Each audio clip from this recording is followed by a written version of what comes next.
Elementary School Stories, Part 3, the BMV years. Um, just moving right along. And this is still second grade, by the way. I remember we used to go down to the library. The library was in the basement of the school, and the librarian, she would teach us this, or she would tell us this story about Bloody Fingers, which was like her.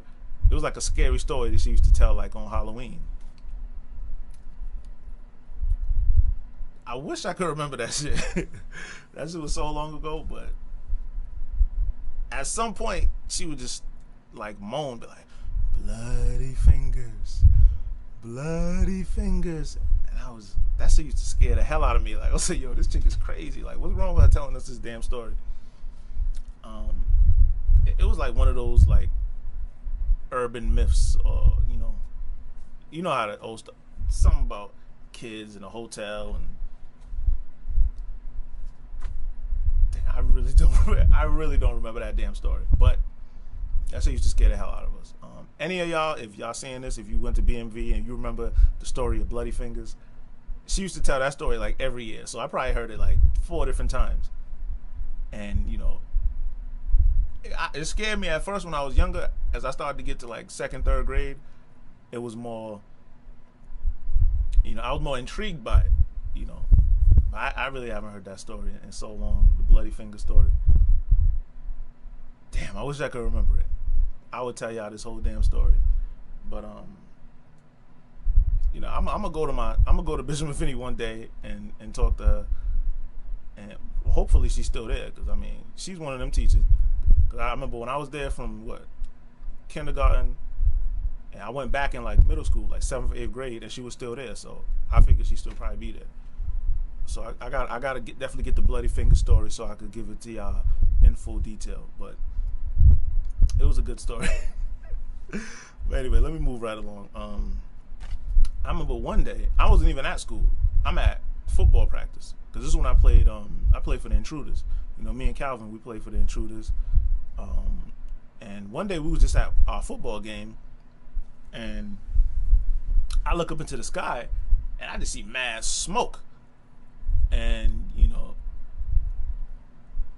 our football game, or where we played our games, Buckland Park, it wasn't too far from our school. Little do we know, all the smoke we see in the air, it came from a fire that was literally right next door to our school. There was this like abandoned building right next door to our school, and it ended up getting burnt down. Come to find out, it was like some kids. It was almost like a prank. Some kids dared another kid to go in there and burn the building down or some shit like that. And his dumbass did it. Lighting matches, doing some shit, and the whole building just went down.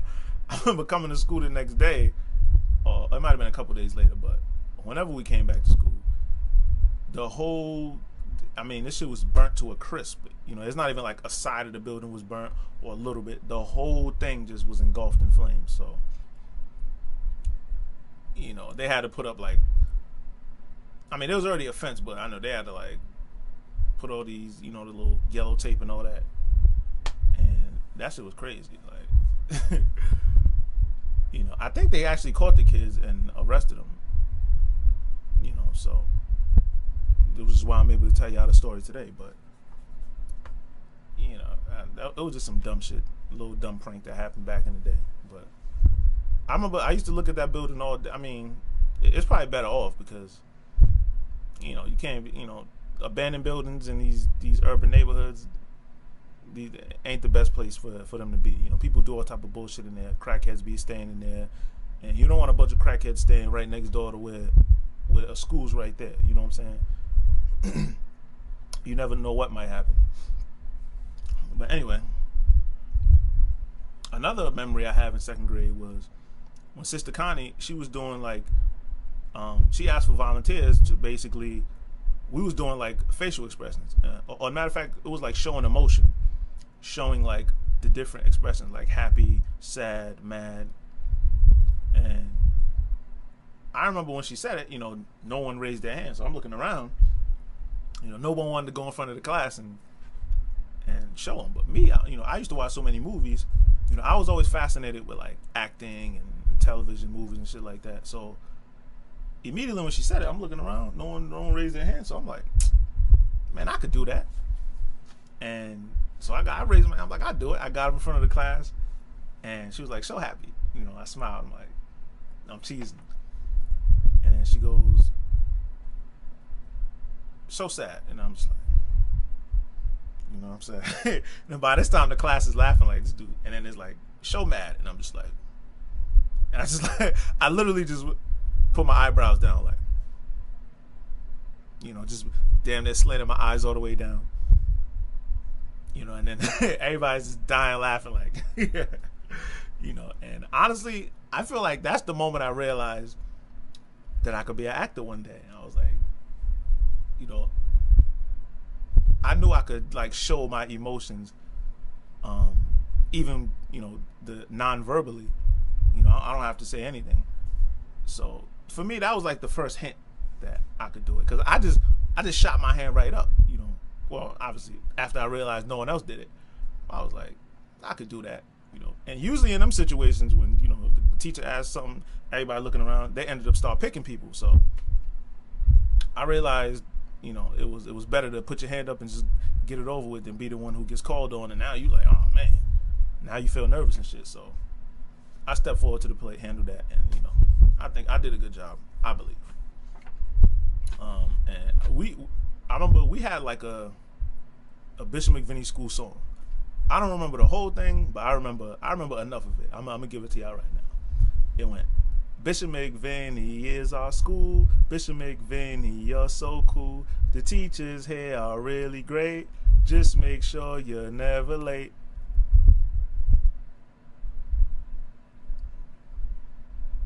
Yeah, that's all I got.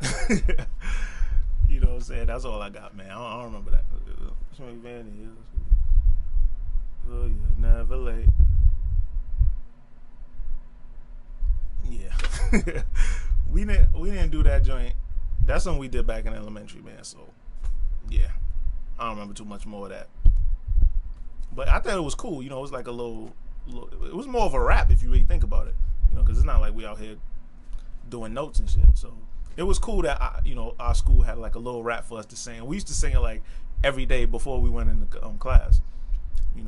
Either when we was when it was warm outside, the classes would all the grades would line up out in that back parking lot, and when it was cold, we would be inside in like the main hallway, the first floor hallway, and we would always sing that thing every single day.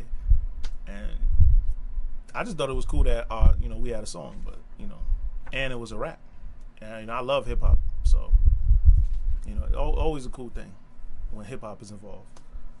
But anyway, and back then, I was always a good student. I say kindergarten through third grade, I was mostly an A and B student. I mean, we didn't even have A's and B's. We had like O's for outstanding, VG for very good, G for good, S for satisfactory, and like F for failed. And yeah, I used to get O's and VGs, for the most part. And yeah, I was just always a good student, always on an honor roll. And for the honor roll, when you made honor roll, they would take us to like Pizza Hut. So I definitely made a bunch of different Pizza Hut trips, and I loved it. It was always a cool thing. Yeah. Anywho, this is part 3 of my elementary school stories. Stay tuned for part 4, the BMV years. Peace.